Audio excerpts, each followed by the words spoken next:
Está no ar o explicador da Rádio Observador. Precisamos mesmo de uma reforma fiscal, como propõe Cavaco Silva e Carlos Tavares. Para nos ajudar são nossos convidados António Mendonça Mendes, do PS, ex-secretário de Estado dos Assuntos Fiscais, e o Carneiro, do PSD. A moderação é do Paulo Ferreira e do Bruno Vieira Amaral. Muito bom dia, bem-vindos a este explicador. O ex-presidente da República e o ex-ministro da Economia assinam um artigo de opinião publicado no Observador onde defendem a criação de uma comissão para a reforma fiscal, no fundo que vá preparando uma reforma fiscal semelhante àquela que foi criada pelo governo de Mário Soares em 1984. O Carneiro, bom dia, bem-vindo. Precisamos mesmo de uma reforma fiscal? Antes de mais, muito bom dia, cumprimentar o António, quem nos está a ouvir. Nós estamos completamente em sintonia com aquilo que o professor Aníbal Cavaco Silva veio escrever no seu artigo. De facto, nós temos um sistema fiscal extremamente complexo, obscuro, como diz, e injusto, não é? O professor Cavaco Silva fala nesses três aspectos. Isso mesmo está escrito também no programa da AD, que foi sufragado quando existiram as últimas eleições legislativas, e isto, enfim, pode ver-se em diferentes aspectos.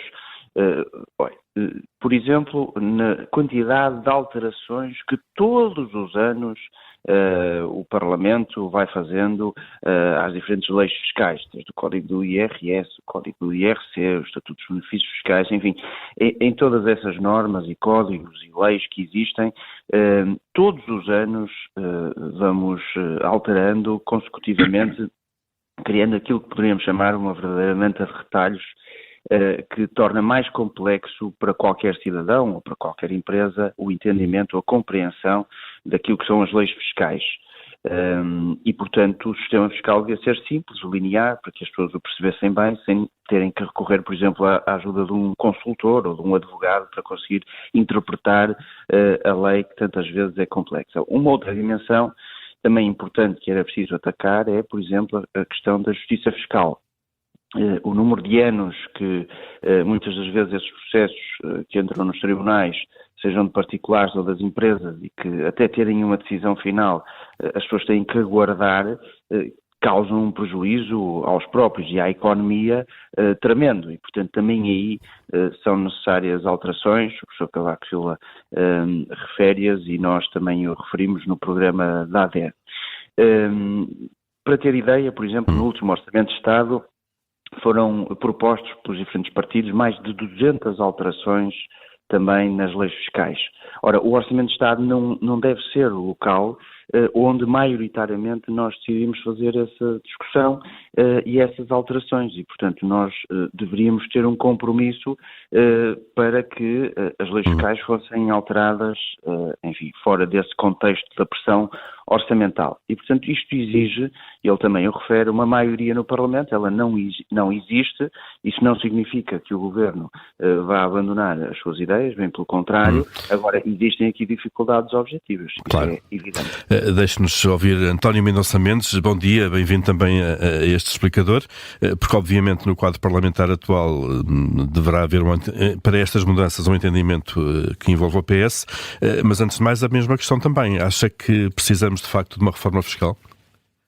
Bom dia. Sabe que eu concordo com o artigo publicado pelo professor Aníbal Cavaco Silva e pelo Dr. Carlos Tavares. O argumento central que é apresentado é a necessidade de uma comissão para a reforma do sistema fiscal e não fazer uma reforma do sistema fiscal. E essa comissão parece-me uma boa ideia. Aliás, eu escrevo hoje, publiquei no ECO um artigo a concordar e a fazer um comentário mais profundo e assertivo. Devo dizer que aquilo que mais concordo é precisamente a ideia do processo que leva à decisão. Ou seja, o nosso problema em Portugal, muitas vezes, é tentarmos começar a casa pelo telhado e tentarmos começar a discussão pelo fim. E o professor Cavaco Silva teve o mérito de colocar exatamente onde ela deve ser colocada.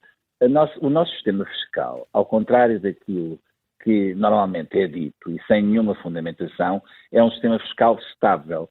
Tanto é estável que a reforma fiscal feita há 35 anos, a reforma fiscal de 1989, ainda hoje dura em termos das suas traves mestras. E aquilo que o professor Cavaco Silva chama a atenção, e eu acho que é muito importante, é que essa reforma fiscal de 1989 começa com 2 fatores. Em primeiro lugar, com uma comissão designada ainda no governo da Dr. Mário Soares. E, em segundo lugar, decorre da nossa adesão à Comunidade Económica Europeia a necessidade de fazer a harmonização da tributação indireta.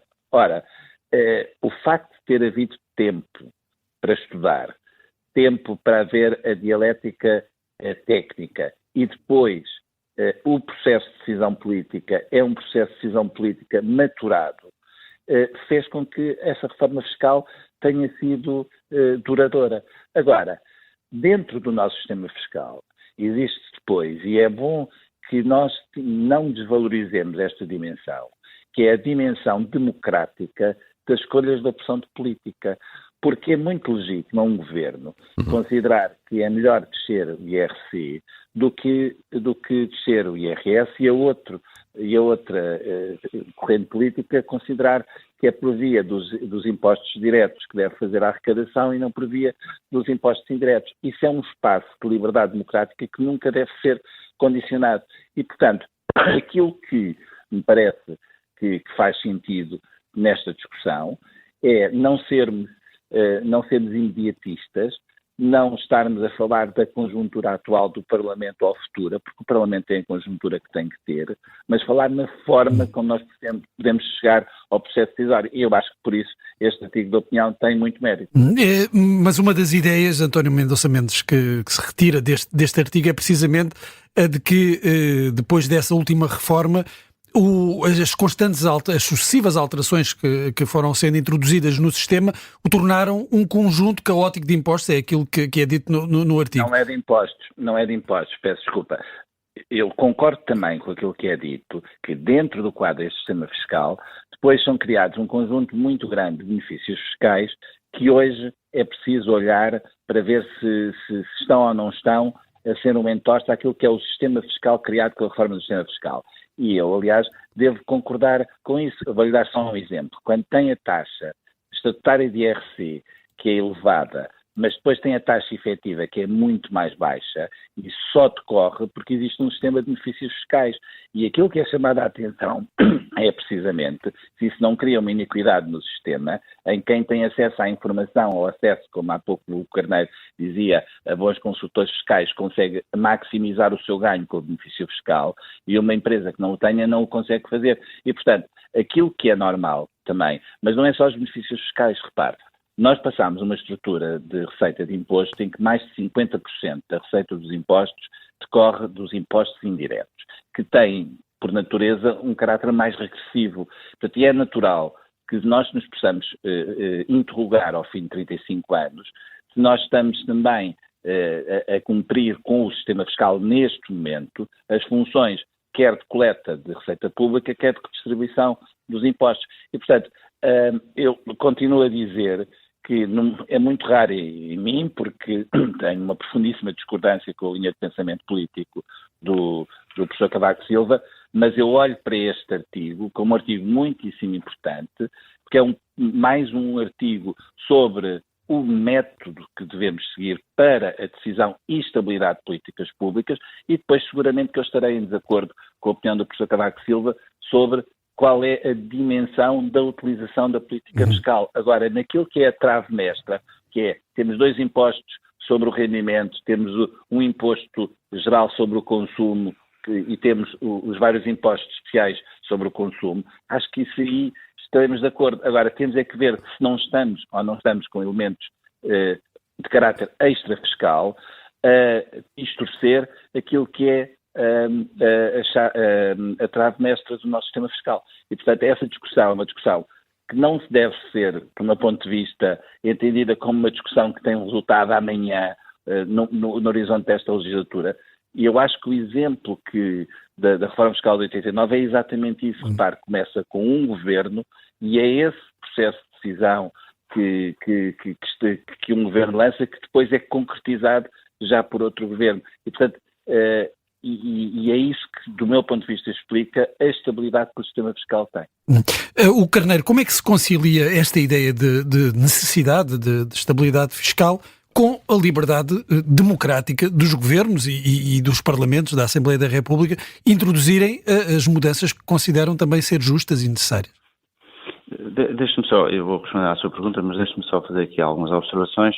Portanto, eu concordo com a necessidade da existência de um estudo aprofundado que vá para lá do imediatismo político, portanto, a existência de uma comissão parece-me útil, e o professor Cavaco Silva até chama a atenção, e o Dr. Carlos Tavares, que essa comissão tem bem um trabalho pesado, pelo menos para um ano,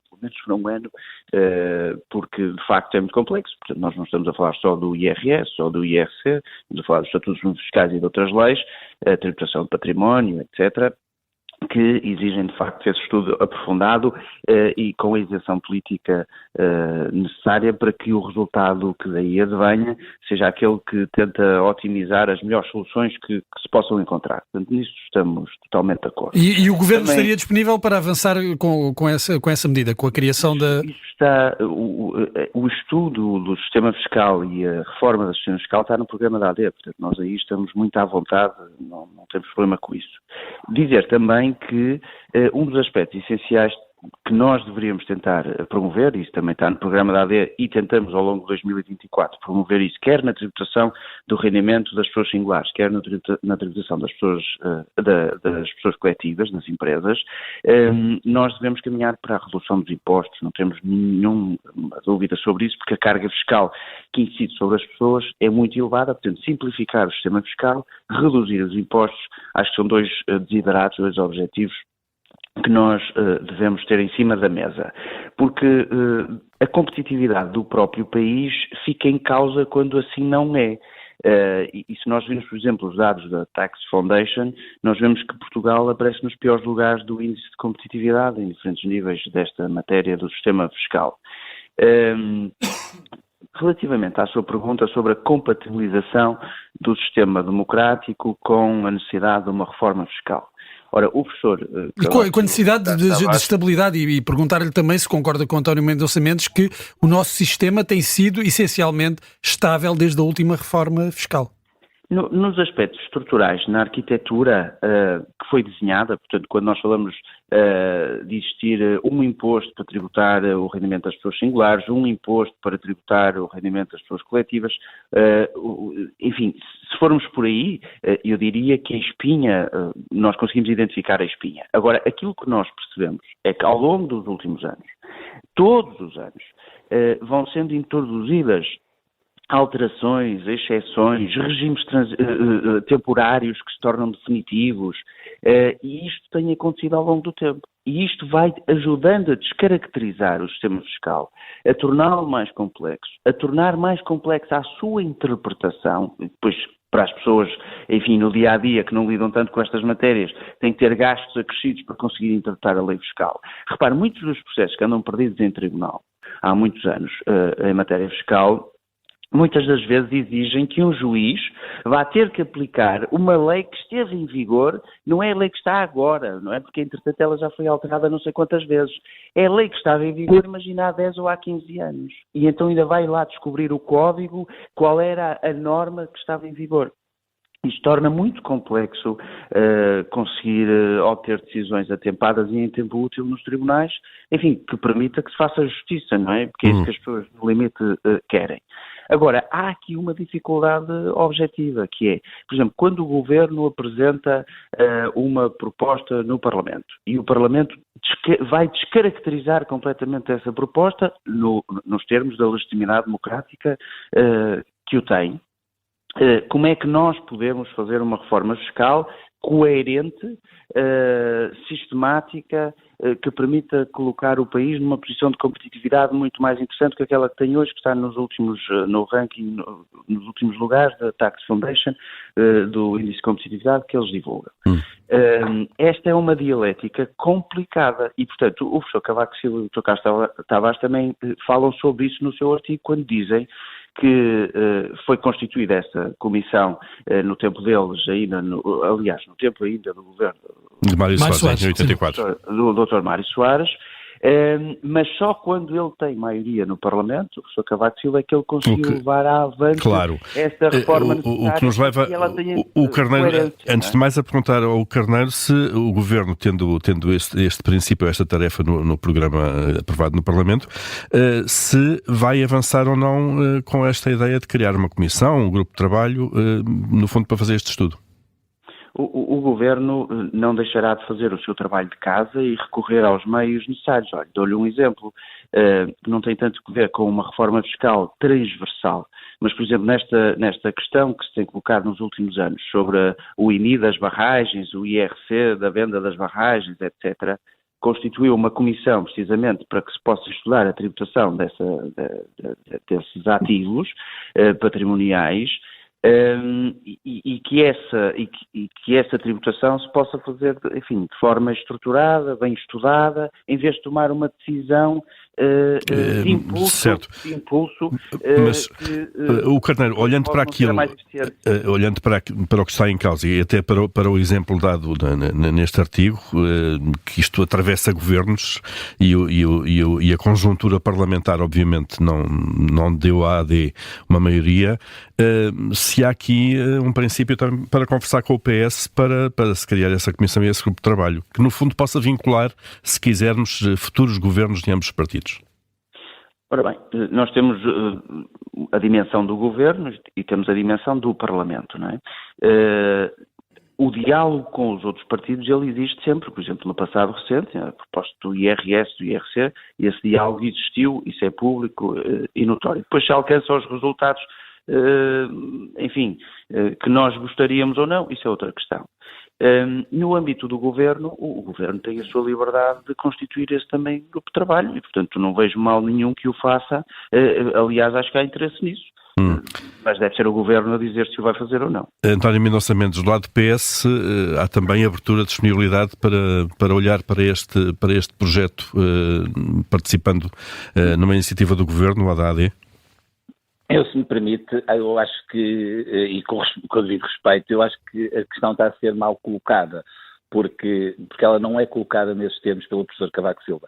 Para bem, estamos aqui a falar de duas dimensões que são distintas. Uma é a dimensão técnica, é a dimensão de haver um grupo de peritos que possa avaliar de que forma é que o nosso sistema fiscal pode ser mais simplificado, e isso tem, do ponto de vista político, é neutro. E outra coisa diferente são as opções de política fiscal. Eu vou-lhe dar um exemplo. Na União Europeia, no processo de construção europeia, todas as decisões sobre a política fiscal de integração têm sido baseadas em relatórios que são produzidos por comitês de peritos. Mas as opções políticas nem sempre coincidem com a opção que é sugerida pelos técnicos. Vou-lhe dar um exemplo. No IVA, sempre foi discutido e sempre foi dito que, do ponto de vista técnico, era mais aconselhável que houvesse a tributação através do princípio do país de origem. Sempre foi isso que foi dito, do ponto de vista que era mais viável. Era melhor, mas do ponto de vista prático e político foi adotado, porque foi possível, o princípio da tributação no princípio do destino, e isso foi também admitido como uma possibilidade pelos técnicos e como sendo, do ponto de vista prático, mais fazível. E, portanto, os técnicos têm uma função, e eu, neste momento, aquilo que me parece que é o argumento central e correto do artigo do professor Cavaco Silva, é que era necessário olhar do ponto de vista técnico para as várias possibilidades de simplificação do nosso sistema fiscal. Mas a introdução dessas mudanças só seria possível depois, num contexto de um governo com uma maioria? Vamos cá ver uma coisa. A política fiscal não é do governo. A política fiscal é da Assembleia da República. Os parlamentos foram constituídos historicamente exatamente pelo movimento de No Taxation Without Representation, que é isso que funda a Revolução Liberal Americana e o parlamentarismo. Portanto, que é não há coleta de impostos sem a decisão dos representantes do povo. E, portanto, falar de que o Parlamento descaracteriza a política fiscal do Governo é um contrassenso, porque a política fiscal é definida pelo Governo. E, portanto, não será assim quando ela perde a coerência. Pelo Parlamento. Agora, o que é importante... Para terminar, por favor. Para terminar, do meu ponto de vista, o que é importante é não estarmos muito ansiosos queremos resultados muito imediatos, quando aquilo que está a ser proposto, e do meu ponto de vista correto, é replicar o exemplo daquilo que foi feito através de técnicos, de um trabalho apurado, que demorou tempo, que foi para além das legislaturas, e depois o Parlamento toma a sua decisão do ponto de vista democrático. Achar que o Parlamento é um entrave na definição de política fiscal é não compreender a democracia nos seus termos e, portanto, não é isso que o artigo do professor Cavaco Silva diz. Muito bem, ficam estas notas finais de António Mendonça Mendes, a quem agradecemos, também ao Carneiro, a participação neste explicador. Obrigado a ambos, bom dia e bom fim de semana. Obrigado.